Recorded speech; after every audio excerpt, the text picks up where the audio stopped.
All right, folks, welcome back to yet another edition of the Bibbs Corner podcast. This is episode 23. As always, I'm your host, Mike Bibbins, at Bibbs Corner on Twitter for the sports stuff. Coming off a rough loss tonight, rough for many reasons. We'll get into that as we go along.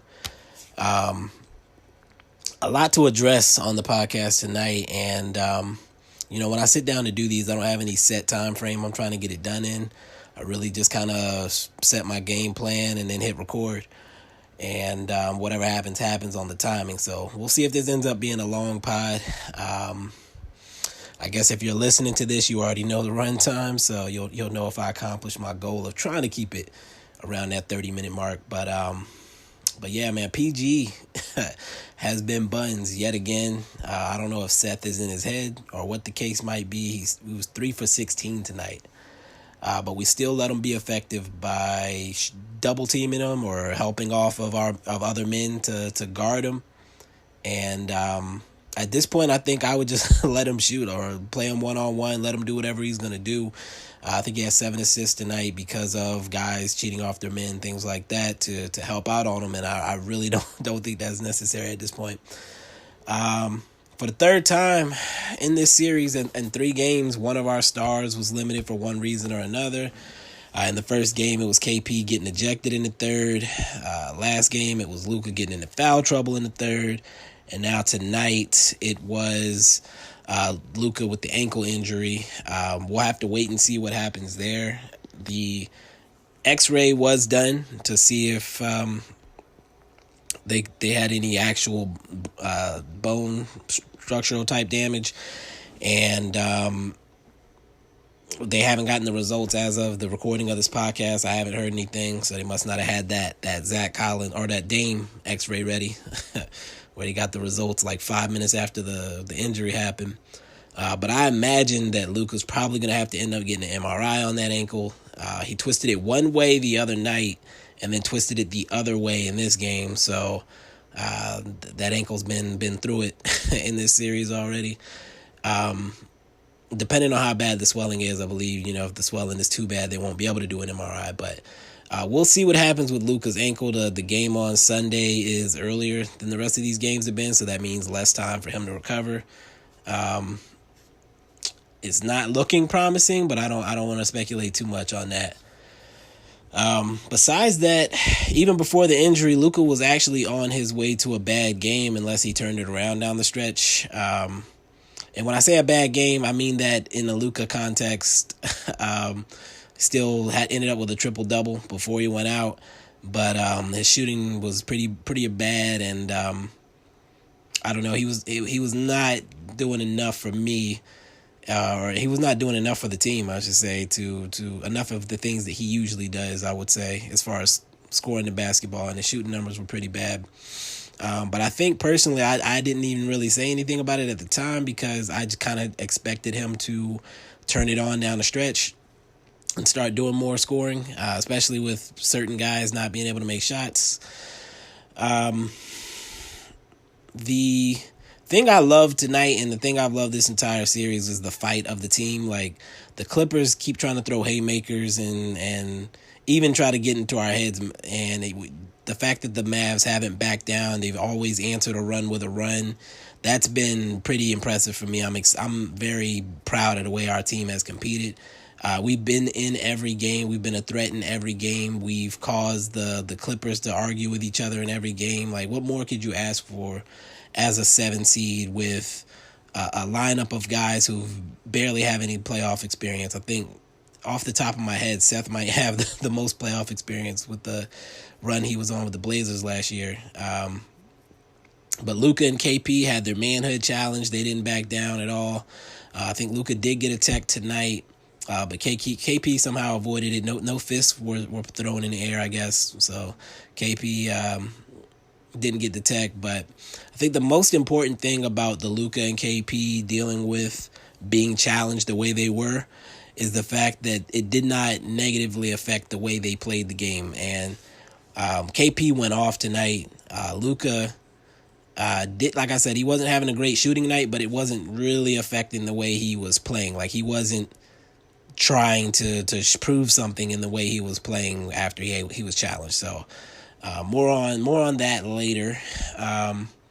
Trey Burke and Seth off the bench were great again. Boban a little bit less so tonight, but I think that was an adjustment that Doc made to try to limit his effectiveness when he was on the court, which again points to the importance that he has, the fact that Doc actually had the game plan to try to make him less of a factor when he came in. So I think Rick will have to tinker with that a little bit. We'll see how that goes. Maxey and Dorian Finney-Smith were really the only two who are still struggling for us and kind of letting us down. Offensively, they were 1 for 9 from 3 tonight. DFS hit that 3. DFS still managed to be effective offensively. Maxey not so much. Until late in the game, he did get to the line a couple times, just not necessarily on offensive or scoring type plays, but just being active and physical. Speaking of Maxey, there's a lot of talk of people saying that Maxey can't guard Kawhi, this, that, and the third, and I'm really quite annoyed by that idea. At some point, you have to acknowledge that Kawhi is maybe the most gifted scorer in the league right now. I call him Kawhi Jordan for a reason. When you look at Kawhi's game, and trust me, I watched every single Clipper game that we played this season to try to get a gauge for what was happening. And during the season, we guarded Kawhi primarily with Dorian Finney-Smith, and that was leading to Kawhi dunks and Kawhi getting to the rim at will pretty much. DFS has no way of dealing with Kawhi at all.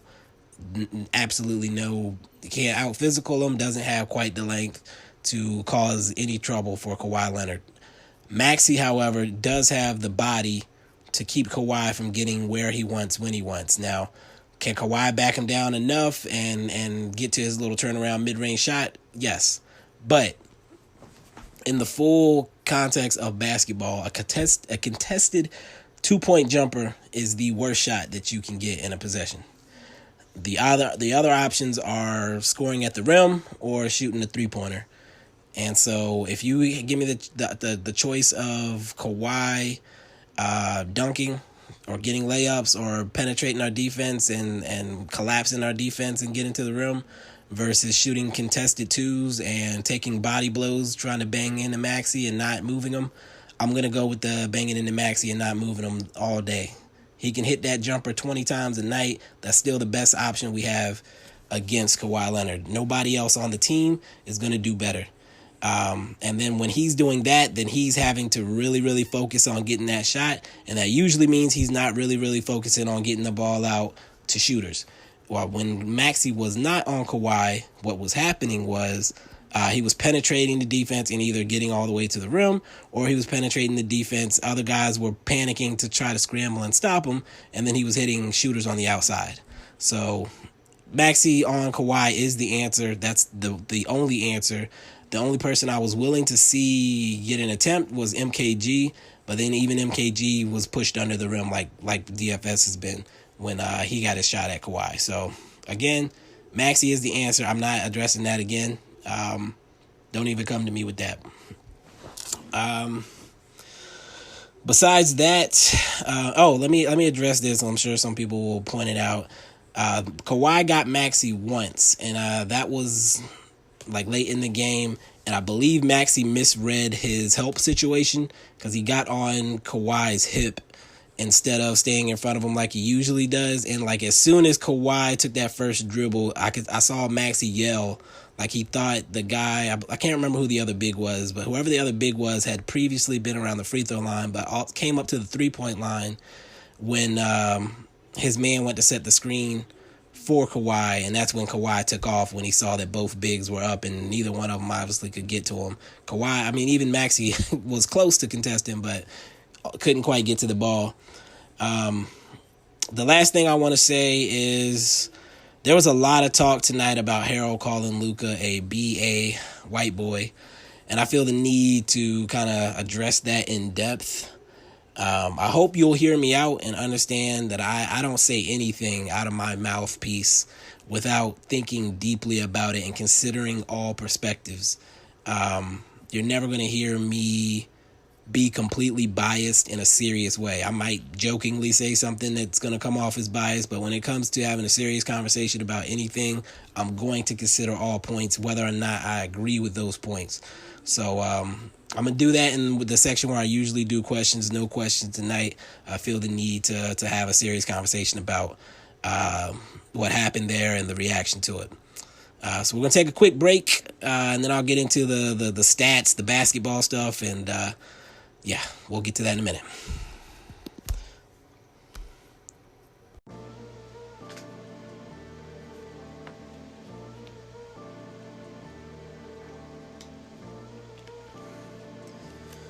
All right, welcome back to the Bibbs Corner podcast. Once again, I'm your host, as always, Mike Bibbins, at Bibbs Corner on Twitter. And let's get straight into these stats. I kind of want to just run through this as quickly as possible, really. Luka, 13 points, 10 boards, 10 assists. He was 4 for 14 from the field, 4 for 10 from the free throw line, 1 for 6 from 3. Like I said, he was on his way to a bad game. Even if you excuse some of the misses he was having, 4 for 10 from the free throw line, you just can't do. Leaving way too many points on the table. The 1 for 6 from 3, I think he did take a couple that I didn't like. I really, like I've said previously, 2 for 6 is a okay Luka line for me. That's the target minimum, 2 for 6. So I can't really be too hard on him for the way he shot the 3 ball. But then when you consider it was mostly through 3 quarters, and it kind of makes it feel a little bit worse. The problem I think he was having was I don't think he was being aggressive enough at certain points and looking for his interior shot. And I think that the Clippers also did a better job of staying home on their men when he drove, while also being able to send a body in front of him when he did get inside. I still think he has to know that as the superstar, he's going to get a lot of benefit of the doubt when he goes up strong to the hole. So that's something I'd like to see him adjust. Speaking of adjusting and interior play, KP, kind of a mixed bag from him. He mostly seemed like he wanted to float outside for most of the game, but then he did make a couple of plays crashing inside as well. Not a lot of posting up. I think he did it a couple times. Probably got fouled a couple times and it didn't get called. But overall, big game from him. 34 points, 13 boards, an assist and a block. 11 for 18 from the field overall. 7 for 7 from the line. 5 for 9 from the 3. When he's hitting those shots, I'm not going to complain too much about him being a jump shooter. It's when he's missing those shots that it starts to really hurt us. So as long as he's hitting, again, I won't complain about him being a jump shooter too much. Late in the game, I do like when he gets inside, and that, he did that. He finished this game. I have very little complaint about how he finished this game. And even the way he was directing traffic somewhat on the offense when Seth and Trey Burke were trying to, and THJ were trying to facilitate the scoring off of pick and roll action. So again, strong game from KP. Again, we would love to see Luka and KP finish a game together. My God, can we get that for once? Next thing, THJ. It didn't look pretty tonight at all times, but it definitely looked pretty in that third quarter. He got pretty hot there. Finished with 22 points, 6 boards, 2 assists, 9 for 19 from the field, and 4 for 10 from the three-point line. You really can't complain too much about the game he played either. There were some defensive mistakes that I would like to see erased, but we'll address that at the end of this rundown. He was putting the ball on the floor a good bit, which you like to see. and getting out in the break. So again, we love that type of activity. DFS, 11 points, 7 boards, 4 assists, 4 for 8 from the field, 1 for 5 from 3 though. He had the PG assignment, which I think at this point I said Rick Carlisle could probably guard PG. But DFS was also the only person who played significant minutes tonight who had a positive plus-minus at +8. So, again, even though his shot isn't falling the way we'd like to see it, he still is finding ways to be effective by being aggressive on the offensive glass and finding other ways to get the ball in the basket. And moving the ball, 4 assists tonight, that's good. Maxey, on the other hand, 5 points, 4 boards, 1 steal. He was 1 for 5 from the field. Got 3 of his 5 points from the free throw line. Was 3 for 4 there. 0 for 4 from 3, and just having a dismal time shooting the basketball. I would love to see him get those reps because a lot of these shots are wide open. He's hesitating now on some of these shots, putting the ball on the floor, which usually ends terribly for the team. Some bad mistakes on those situations where he's trying to create with the ball in his hands. Definitely need to see more from Maxey if we're going to turn the corner. The Clippers have made adjustments. One of our things that we still haven't seen is a good Maxey game shooting the ball. So that's another wrinkle that we could add if he starts hitting the shots. That kind of changes the complexion of the game, and it makes it harder for them to guard us. If he's going to be bricking, that makes us easier to guard, just like the Clippers are easier to guard when Paul George is bricking. Moving on to the bench, Trey Burke. It was funny, during the game I mentioned that Trey Burke was going to get himself a big boy contract when it's all said and done, and literally immediately after I said that, there was the talk on, I guess it was TNT, about how the Mavs have pretty much said that they want to make him a long-term piece. So definitely good to hear that. I know the JJ Barea people are probably upset, but there's no way they're going to keep a full roster of small guards. So something's going to have to give down the line there. Seth also killing it, man. 22 points, 3 assists, 1 steal. He played 30 minutes. Burke played 16, by the way, again. But Seth played 30 minutes. He was 9 for 11 from the field, 4 for 4 from 3, and killing PG.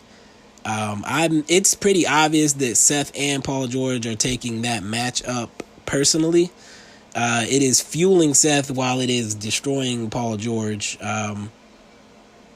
He definitely can't stand that Seth is hooping right now. Hooping with his woman.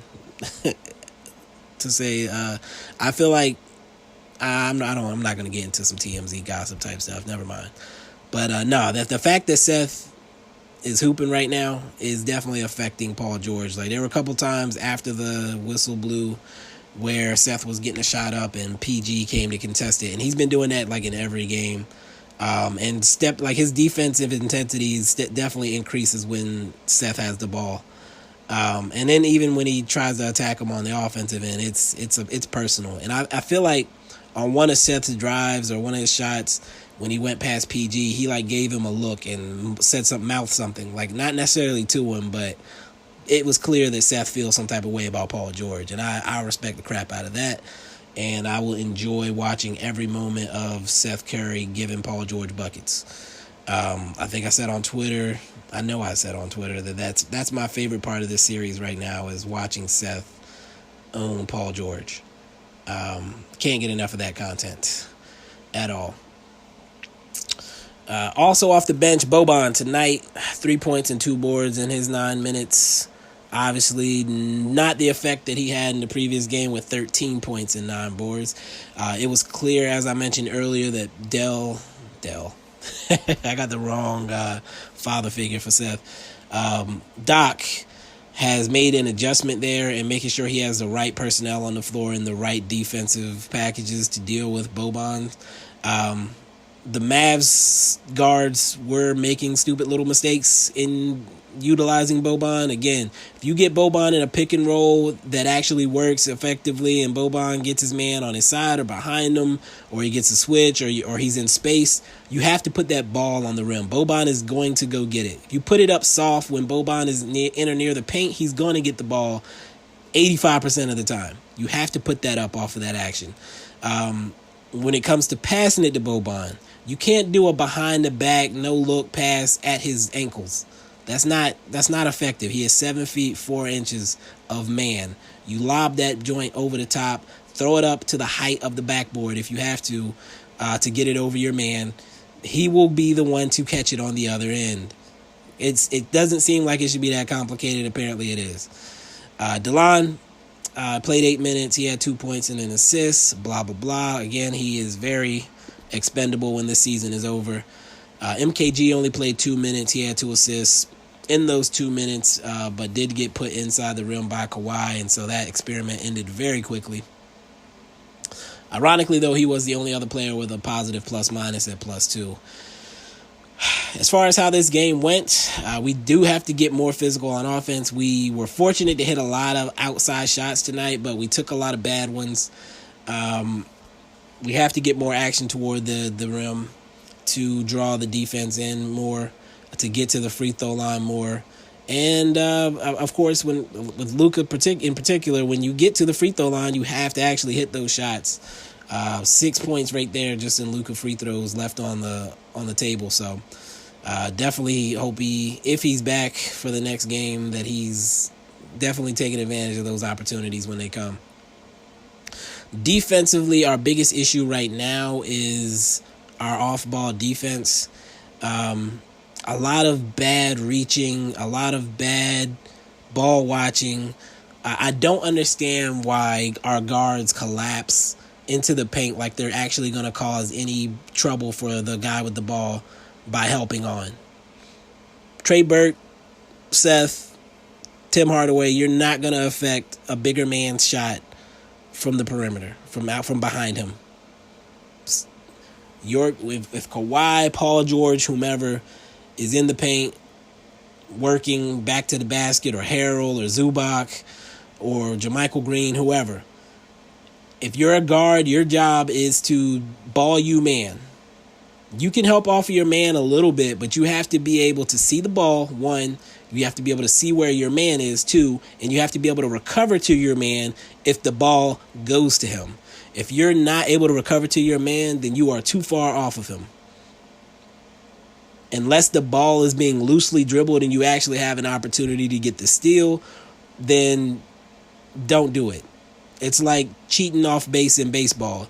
If you're cheating off your man and the pitcher, and you're too far away from that base and the pitcher can get you out with a quick toss, you did it wrong. Either you're going to get the steal or you're going to be able to get back to your base. You can't just be out there floating. You're defeating the purpose. Several times guys were making passes completely across the court to their man, and the defender on that man was so far off of him that he could not even recover in time to contest the shot effectively. Too far off your man. Watch your man, stay with your man, be able to recover to your man. Kawhi one-on-one with Maxey is what it is. You live with the miss. If he misses it, you live with the make if he makes it. But be able to box out your man, because we allow way too many offensive rebounds on those possessions because guys are leaking off their man and watching. Whew. Stick to your man. The Clippers did it tonight, and it was a huge difference for the most part, especially early. Stick to your man. Help when you can actually be of help, and that's it. Basic fundamentals. The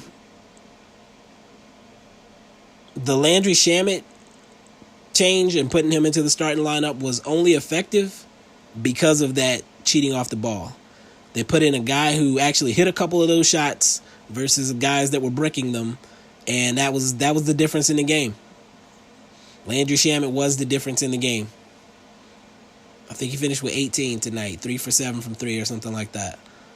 He was literally the difference in this game. We win this game with Patrick Beverley or Reggie Jackson getting those Landry Shamet minutes. So When you let guys like that be effective, you're messing up. You're doing something wrong. With that said, this series still feels like it's there for the taking as long as Paul George is going to continue to suck.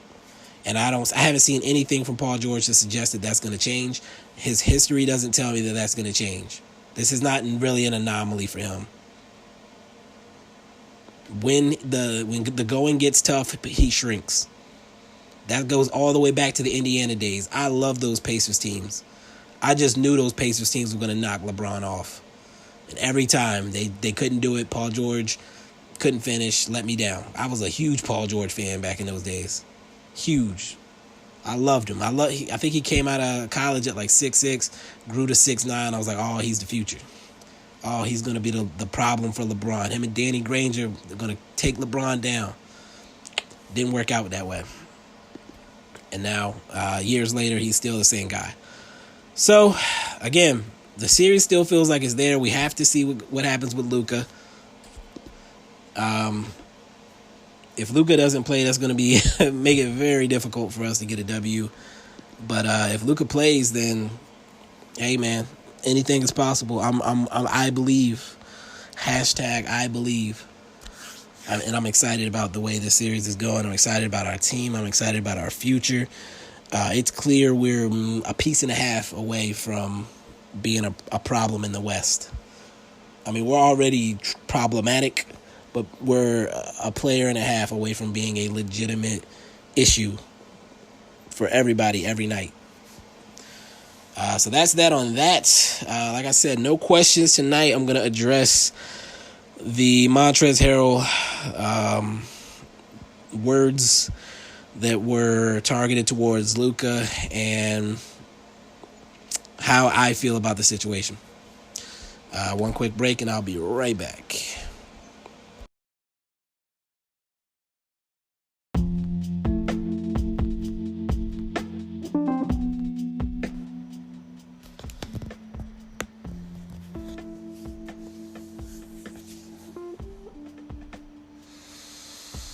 Okay, we are back on the Bibbs Corner podcast, and for the first time, I'm going to get into some controversial topics here, or I guess a controversial topic is what Montrezl Harrell called Luka a slur. And when I talk about what Montrezl Harrell called Luka, I don't even want to say the first two words because I try to keep the podcast clean. So let's focus on the part that people were actually upset about. Is white boy a slur? Well, let's look at the term in all of its possible contexts. If you play basketball and you are white, especially in America, I would say I can't imagine it's the same in majority white countries. But chances are, if you've played basketball and you're white in America, you've been called white boy on the court a million times. Whether it's get the white boy can shoot, don't leave the white boy open, or that's a bad white boy. You've probably been called that on the court at some point in time. Those phrases are thrown around very often on the court. From my experience, and of course I can't speak from personal experience, but from my experience, most often it's seen as almost a term of endearment because it usually means you've gotten a person's attention in a good way. Chuck used that phrase about Luka like 3 weeks ago, and no one batted an eye. I believe he said that's a bad white boy. Before I came on to record this, I actually searched my handle and the phrase white boy. I thought that I had said it at some point, but I hadn't said it directly. I did find several tweets from other people saying it to me about Luka in one way or another. And again, there's no outcry about using that phrase being derogatory in any way. The other night, I had people coming to my defense because of the Pocahontas meme, or Pocahontas GIF, whatever you want to call it, with the Chiefs, saying that these white men are dangerous. And at the night we traded for Porzingis, of course, I tweeted that out, that opponents were going to be saying, using that line when they talk about the Mavs when they played us this season. It was a hit. It was viral. Nobody complained. Everybody laughed. The other night when people used that same GIF, everybody laughed. And again, there was no outcry about the phrase white man in that context. I actually searched my personal handle as well. And again, a lot of the same type of stuff with reference to different white basketball players and athletes in general. I've actually found a tweet where Marcin Gortat said, "I'm the only white boy left on this team," with a smiley face. I used to call Joe Alexander, like I found some tweets back from 2013 where I was calling Joe Alexander White Boy Hops. That was literally my nickname for him. Still kind of mad he didn't make it in the league, by the way. But we can't act like that phrase hasn't been used especially in basketball, forever. White people are, I don't want to say the minority necessarily, but when it comes to basketball in America, there are less white players than any other race, especially white American players. So when you're setting up the guard and you're the only white guy on the court, usually somebody's going to say, "Get the white guy." That's what it is. No, I've never heard anybody take offense to that. And again, I can't speak from personal experience on this, so I try to lean on other people before I just say, I've never heard it, because you can't. That's not something I would want to do. I would rather somebody tell me their personal experience from that. For further research, I went on Rotten Tomatoes and IMDb, and I searched white boy in the box, and about 8 movies came up with the words white and boy together in the title. The most notable film was White Boy Rick, starring Matthew McConaughey. Came out about 2 years ago. Did $26 million at the box office. All the reviews for the film, from critics and from regular people, used the term white boy repeatedly, and again, no outcry, no complaints about the use of that phrase. Even in the people who pointed out the use of the phrase tonight, and even the whole line from Montrezl Harrell specifically, a lot of them blanked out the B word, a lot of them blanked out the A word, or both. Nobody blanked out white boy. And when it comes down to, like, when people were saying, I can't remember if it was Fox News or one of the other stations, is cracker offensive, or is cracker as offensive as the N-word, or something along those lines. It's like, if you can't say the word, it's usually probably the more offensive one. If you can say it, then it's probably not. You probably know it's not offensive. Like I said, if it's all in how you approach it, and if there's context where Montrezl Harrell could call Luka a white boy and it be taken as a positive, or if Charles Barkley can call him a white boy and everybody laugh and think it's great, it's hard to then flip and say that that's a slur. And it's not the same as black people calling each other the N-word. There's no context in which a white person is going to call somebody the N-word and it not be looked at as offensive. So that's a false equivalency. I don't want to hear that part. All of that established, should we look at it as a slur? Should we change the way we look at the way that phrase is used? I think I saw someone making that argument that maybe we need to stop that being used in basketball. Maybe it is something that has been said way too comfortably for far too long. And the way I look at that is, to me, it has to have some sort of negative historical or stereotypical context. You have to be implying something by calling someone white boy. In this case, at best, it's saying that your skin is of a lighter hue than the rest of us, if you will. The historical context when it comes to skin tone tells us that lighter skin is better. You can look universally at almost every society across the globe, and darker skinned people are the ones that are mistreated. So it's hard to take. It's hard to say that him calling him white or lighter toned, even if you want to look at it that way, is necessarily can be taken as a slight in any sort of way. When you look at basketball, even there was a time where black people couldn't play in the same leagues as white people. So even in the basketball historical context, it's hard to say calling someone a white boy on the basketball court has a negative connotation. Now you can say it has a stereotype in saying that maybe white boys play a certain type of way or something like that. That's maybe the best we can do there. But in the case of Luka, it's hard to even take that distinction because he doesn't play like the stereotypical white guy on the basketball court. So perhaps if he called him pale or pasty and Luka had a skin condition or something like that, maybe we could go there. But just calling him white boy isn't really implying anything negative on its face. It's from there. In the literal sense, white is solely a physical description.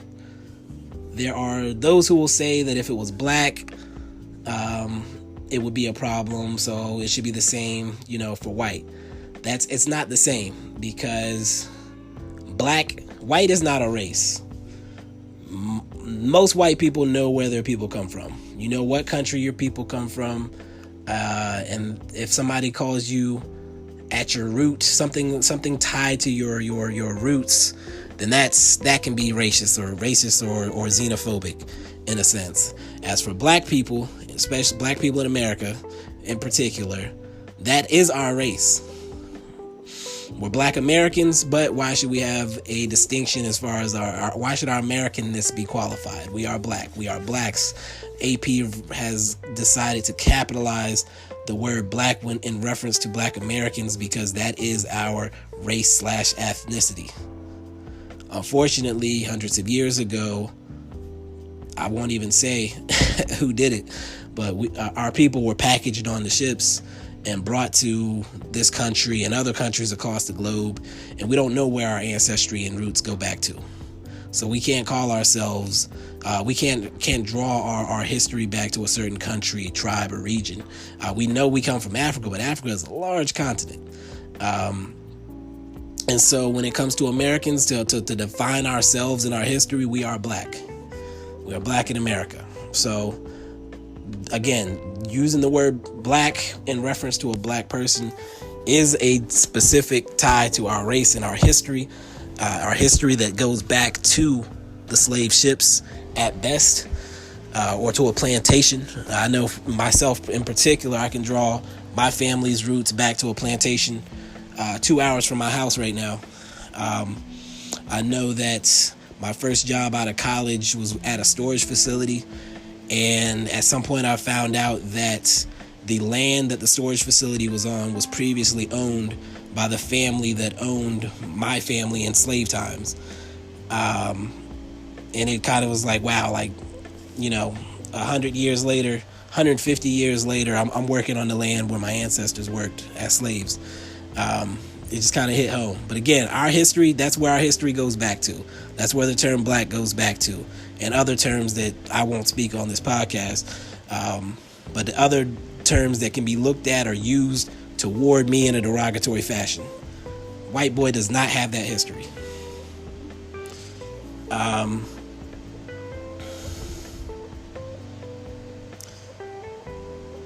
If Montrezl Harrell had called him a Slovenian something or other, or if he had done even further research and found an actual slur that is used against Slovenian people and used that toward him, we could have a discussion about being racist or xenophobic, but neither of those things occurred. As far as trash talk goes, the first two words in that phrase are the offensive part. Calling him a B is the offensive part. If you're anti-trash talk, then I understand you being outraged by Montrezl Harrell's use of that phrase. But to say the white boy part is the offensive part, I want you to do the legwork in explaining to me why, without just saying, well, if the inverse is true. because that's outed. You're not accomplishing anything with that. I need you to give me a historical context or explain to me a time you had the phrase used to oppress or belittle, or the phrase was used to oppress or belittle anyone in an effective manner. And that last part is key. Someone may have tried to use that phrase to oppress or belittle, but it wasn't effective. Did it hurt? Did it sting? Did it draw back to a deep, dark memory of white history? No, it doesn't do that. It doesn't do that. It's not. Again, at best, it's saying your skin is a little different than mine.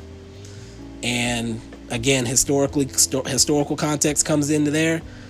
Your skin being lighter than mine is apparently a good thing in the historical context.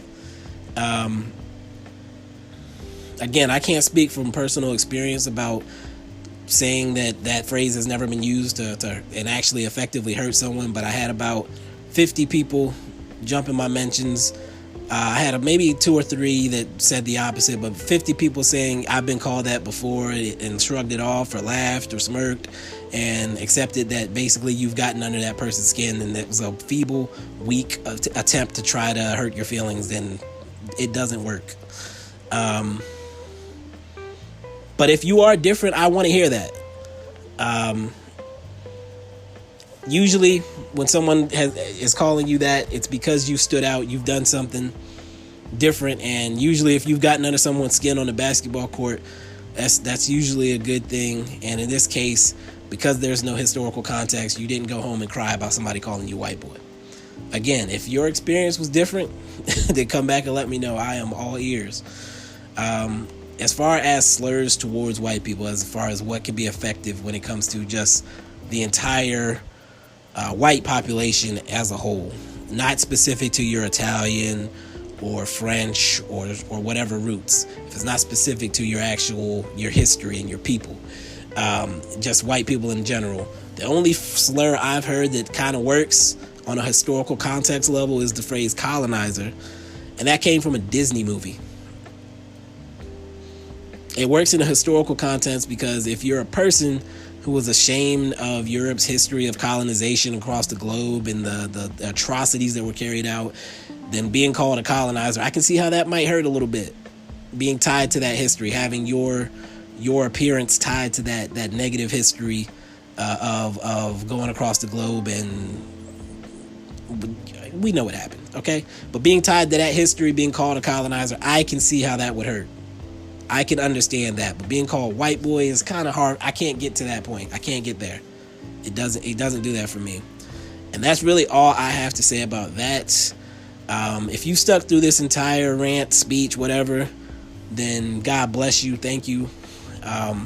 If you agree or if I affected your perspective, then great. If you disagree, you're free you're entitled to your opinion. Again, my DMs are open. Hit me up. I would love to talk about it. I would love to have my perspective changed in some way, if that is possible. Again, I like to consider myself a pretty open-minded person. I like to consider myself a person that's willing to listen to all sides and perspectives on any given issue. But man, I think I just looked at the clock.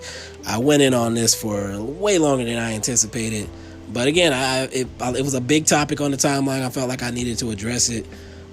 Please give me some type of feedback on this. I don't just want to put this out and have it go off into the abyss. I feel like I said a lot. Like I said, I can be dead wrong. You could hit me with something and I'll be like, damn, you got me. I'm open to that. I'm willing to admit my mistakes. I feel like most people know that. I feel like that's why a lot of people are willing to come to me with different things. But yeah, that's it. I'm just talking in circles now. Thanks again for checking into the podcast. I'm still amazed every time I put something out and see how many listens people I'm getting. So I'm very appreciative for every listen, every comment, every tweet, every mention of me on other podcasts. I love you guys. Yeah, that's it, man. Let me end this. Peace.